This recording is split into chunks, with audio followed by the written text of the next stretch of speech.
I need something smuggled out of the city. It's just cargo, Joel. I just want some simple gear, enough to set me on my way. I reckon it's got something to do with that girl. It's got everything to do with that little girl. Can't be any worse than in here. We're shitty people, Joel. It's been that way for a long time. We are survivors. This is our chance. It is over, Tess!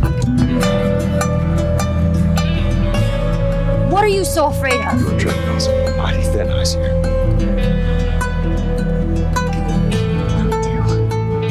You mean Kibrick? Shot counted.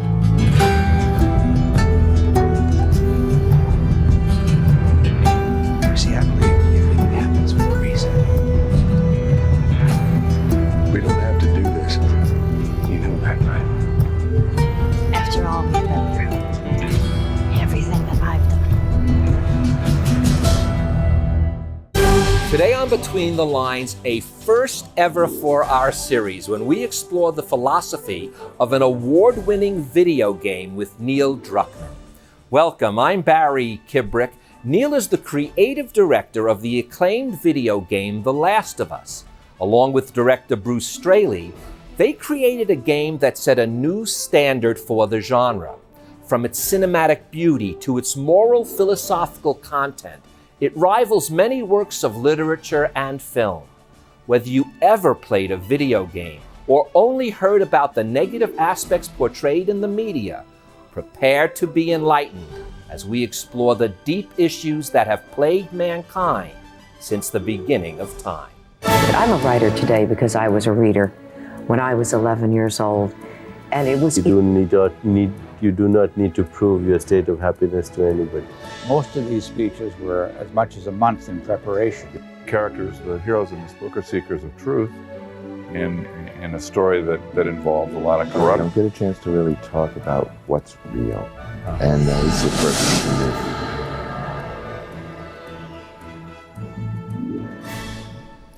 Neil, welcome to the show. This is a first for Between the Lines. We have never done a video game before, but my son said to me, "Dad, this is one you must do." It was that simple. He said it follows your philosophical take.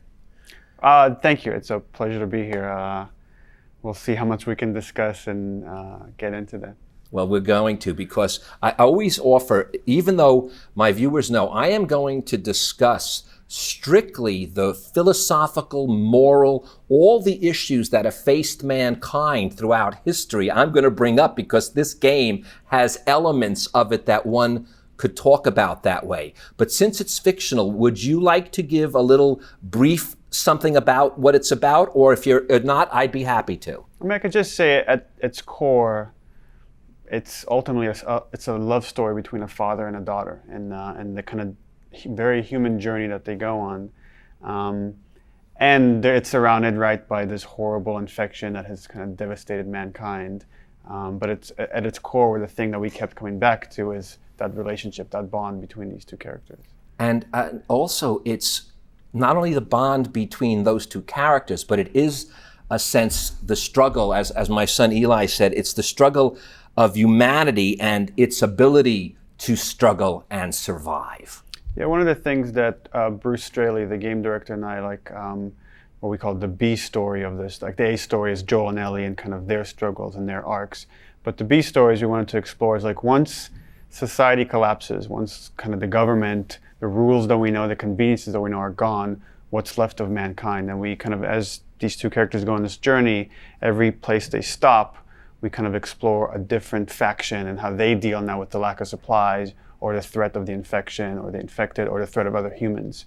So that's kind of explored throughout the journey. Well, let's explore this journey a bit, because one thing that was interesting is I started to physically play it and I couldn't. I have not played video games. It was difficult. So my son did the physical manipulations while I watched it. And one thing that was extremely unique for an experience for me as someone who's done this with films, television, and books mostly, in fact, on this show, was for some reason, the the storyline as well as the philosophical underpinnings, because I guess it's so visceral when you're playing the game and controlling the character, or you know that the person next to you is controlling it, it sticks in your mind even deeper on one level than a great work of literature or a cinematic masterpiece to some extent. Well, that's the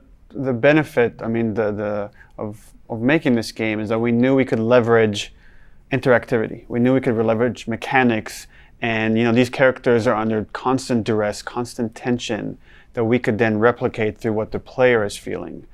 So that when, let's say, I'm slammed against the wall as Joel and Ellie picks up a brick and throws the guy and gives me a reprieve, a moment to kind of collect myself and save myself, it's like I'm forming a bond with her through actions that I'm taking, and and again, it's something completely unique to video games. No other kind of form of medium can get you to feel that kind of connection to another character. And when you feel it, it does stick differently with you. It makes it. It was funny. I told my family last night I could physically do this show without my notes. I won't, because I like to go in like you do in the game. I have a story arc I want to follow, but it's that kind of a feeling, with no doubt about it. And I do want to warn everyone, though. The violence of this game is intense. It cannot be denied. The violence is intense. It's rated M for mature players only. But what is important is that the violence is not gratuitous. The violence is as violent as it is, and as often as it occurs, there's a purpose for salvation of good versus evil, literally, within the violence. I mean, one thing we were kind of striving for, and we would say this as we're working on the game, is never make it gratuitous, never make it over the top just as a reward for the player, but never underplay it either, because it is such an important part of the story. And as far as, good versus evil, we actually try to approach it as like, it's all a matter of perspective, right? So everybody views themselves as good. Even the people you fight, right? They're survivors just like Joel and Ellie are. But when you try to remove yourself and you try to kind of take on their perspective, you could see how they would view Joel as evil. And a lot of people who have been played through the game kind of get that idea of him. But you know something? I'm going to step in, because I was watching this and I said, at one level that would imply some form of moral relevance or moral relativity to a certain extent, where from one perspective it's not. But there's things here that really do make that change. Let me throw one of them out, in fact. You know for a fact that if children and women, for the most part, especially children, if children are involved with the group, that group is of a higher moral standard than those which are just men, scavengers, or hunters.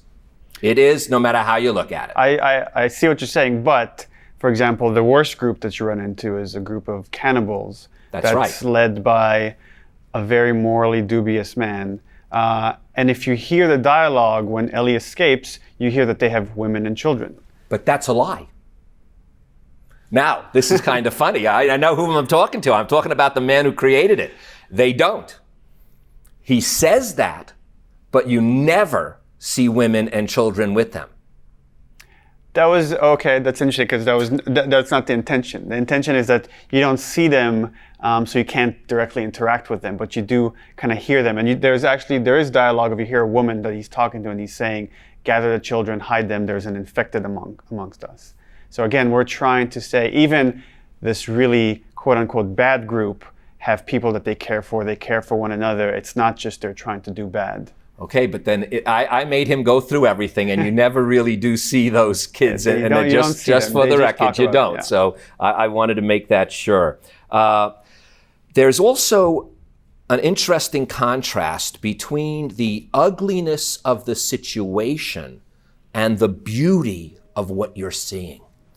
The beauty is breathtaking. I don't know how else to describe it. It is so rich in textures, so rich in all sorts of imagery that contrasts so strictly with the brutality of what these people must go through to survive. It's a very interesting dynamic to see pitted up against each other. Yeah, I don't know why that contrast works. I just know that it does evoke these very interesting feelings. And early on in the project, one of the things that drew us to this genre and this world is a lot of times you see post-apocalyptic stories are very bleak, not only in the narrative, but also the aesthetic. And we felt like, oh, there would actually be this very beautiful aesthetic that as we people die off, nature would reclaim our domain, and you would look down the street and see kind of the sunlight reflecting off the water that has collected there, and you could swim into a lobby of a hotel, and it became this very inviting feeling, while at the same time knowing it's empty because everyone is dead. So those two kind of ideas really fight one another, but again, they create this eerie feeling was very unique. Well, you know, it reminded me, and I wrote it down the minute I saw it, as the Mayan culture. Because when you look at Mayan culture and you look at the ruins, from what I remember reading historically, the nature overtook the culture almost immediately. It literally was engulfed in a jungle, which you see happening here. You see the vegetation engulfing it, and like you said, there's a certain beauty of nature, but it does not trump the beauty of what man put down there. Man. What? Nothing, it's just... I've never seen anything like this, that's all. You mean the woods? Yeah. Never walked through the woods. It's kind of cool. It's a kind of an and again, I know that you purposely want us to fight with that issue. That's part of what's going on, and I obviously have my opinion when we play with it. But it is this destruction of mankind that no matter what is not that beautiful. No matter how much the trees are growing over it, no matter how much, it's a horrible thing, and it's important for people to realize that distinction. We are here to somewhat, without getting even religious, we're placed here to do what we do, and what we do is build and design and make and create, and nature grows. Well, it's interesting also, those two ideas kind of are reflected back at the two main characters. So you have Joel, someone who's lived in our world, that when he does go down the street, all he sees is death. And you have someone like Ellie that was born after this outbreak, and she goes down the street and she just sees the beauty. And again, they have this very different perspective, one because of age, but also because of the very different lives that they have lived.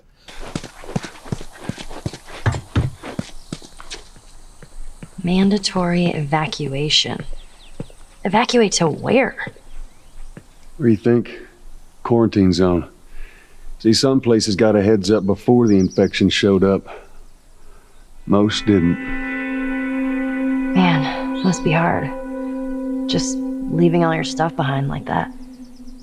That ain't the hard part.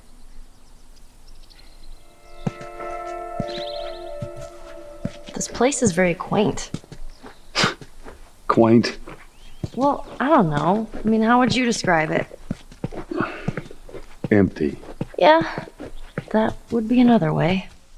The ultimate thing about this game is when it is over, and I'm not going to give any spoilers because I'm not going to say what happens, but when it is over, it forces you to ponder a number of questions. That is built into the game. You cannot help but begin to think in your mind about this scenario. And one of the things that stuck in my mind so deeply is the question, I guess, from the beginning of mankind: what are you willing to sacrifice?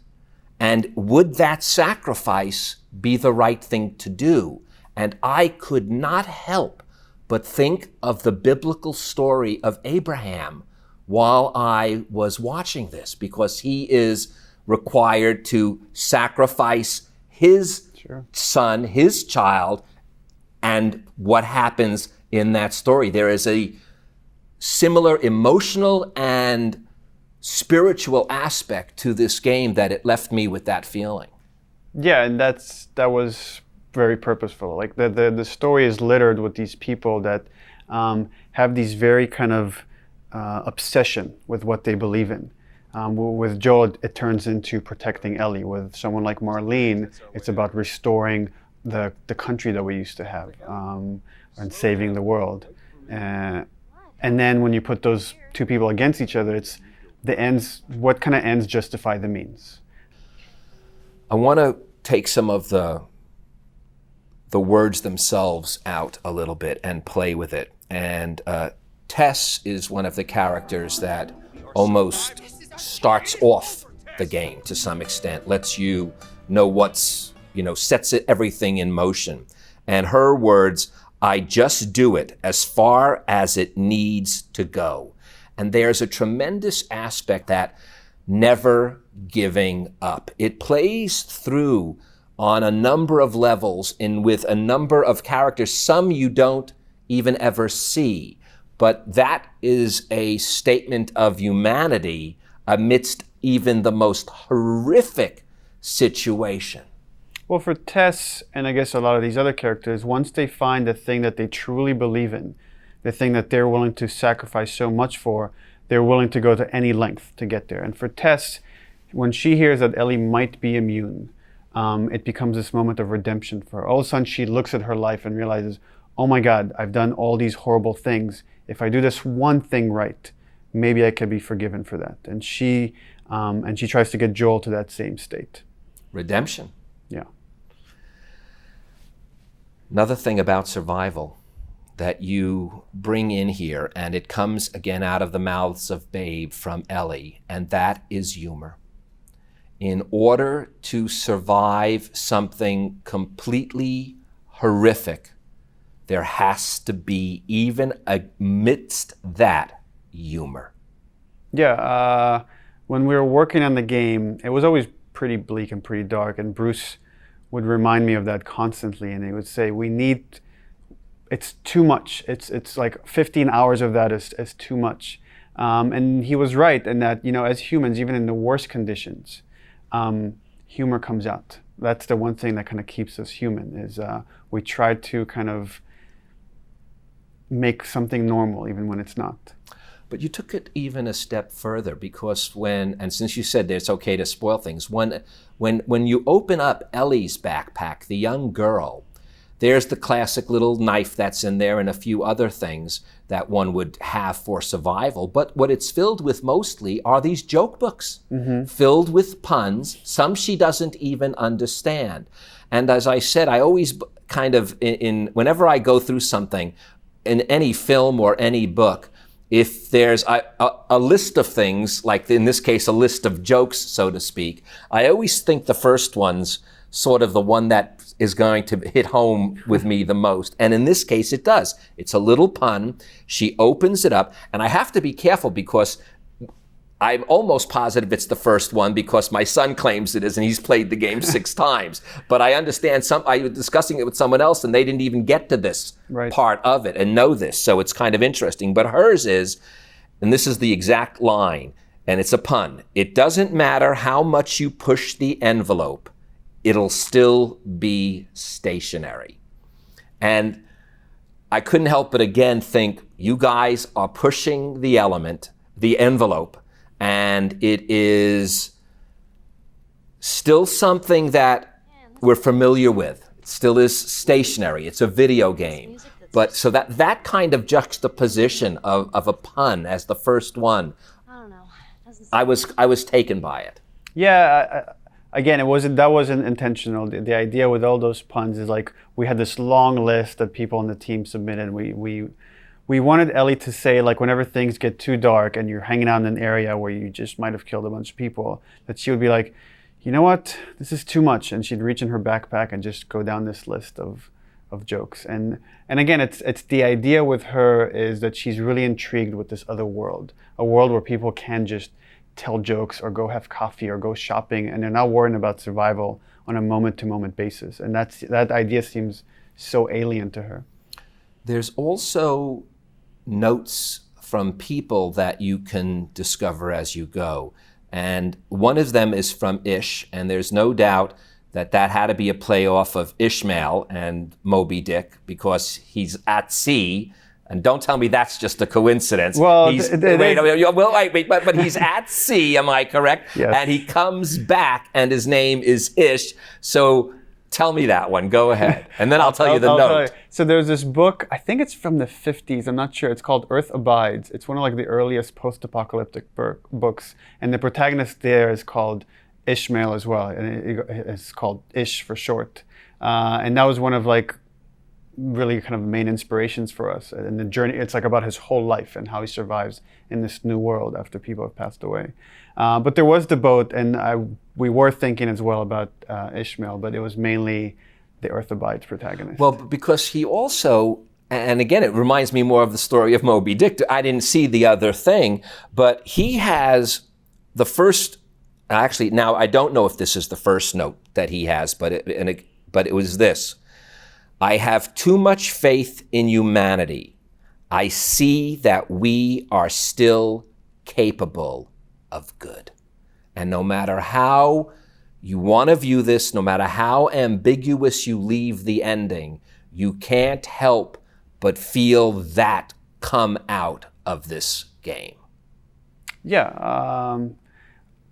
And we try to infuse that with every group, even the horrible hunters, right, that do things. The idea was, in past games, when we were making enemies that you fight, we were like, how do we make them bad? We want to make it very clear that the people you're killing are bad to make you feel okay with it. Here we took the opposite approach, to say everybody that you come up against, how do we humanize them? So that when you kill them in these brutal, desperate ways, you feel maybe a little bit of guilt, or maybe you question a little bit, like, am I doing the right thing here? Am I any different than them? But yet you constantly show us people who are. You have a Sam and a Henry. Yeah. And again, child, always with child, right away you know there's more of a morality going on here. And Henry, is Henry the older brother? Yes. And he says right away, you only take what you have to. The morality of man still shines through, in my opinion. Yeah, again, those two are there to kind of reflect back at Joel and Ellie. But the other thing that Henry does is he leaves Joel and Ellie behind, potentially to die, because the thing that he's obsessed with, the thing that's most important for him, is protecting Sam. Right, that's his own family again. Right. That's that we go back to Abraham and the son. So, and by the way, well, that will be a spoiler of it, so I won't go there. Now, I want to also let people know your company that you work with in this and that you are the creative director of is called Naughty Dog. And PlayStation is the only way you can play this, right?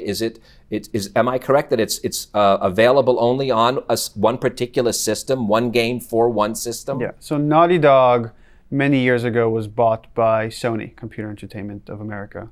So all the games we do, everything we do is for PlayStation. So The Last of Us is only playable on PlayStation 3. Now, we talk about morality, and we're about to wrap up, and I want to ask about this. At the end, Joel must lie to Ellie. Mm-hmm. Must. Yes. And that's an interesting, never answered whether it's right thing to do or not. It's up to the player to make that decision. But it's definitely one of the key ambiguities that is placed very close to the end of the story. With Joel, it was, again, thinking about, he has these ever-increasing sacrifice he's willing to do to protect Ellie. And at first, he's willing to put his life on the line because he doesn't value his life very much. Then you see he's willing to put his friends and family lives on the line to protect her. Then by the end, he's willing to essentially sell his soul by damning the rest of mankind to save her. But the thing he cares for the most is his relationship with her. And then he's willing to put that on the line, right? By lying to her, he's wanting to protect her, but essentially endangering that trust that they've built up over the course of the game. So yeah, and he says it's his exact words. I'll read them as they are. No matter how hard you try, you can't escape the past.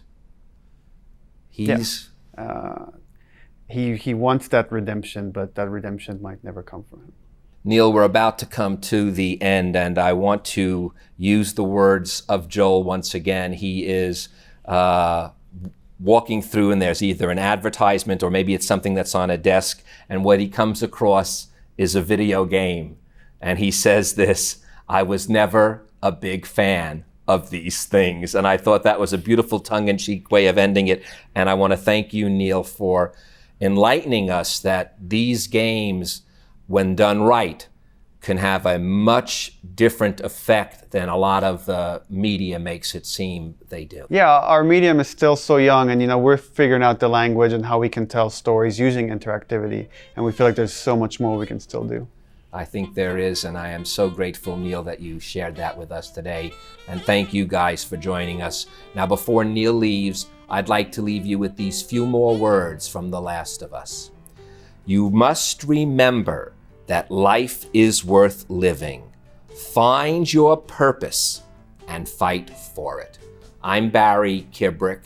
Life is a constant struggle, and between all its ups and downs, you will find your purpose, and it is worth fighting for. Thank you, Neil, so much. Thanks, Barry.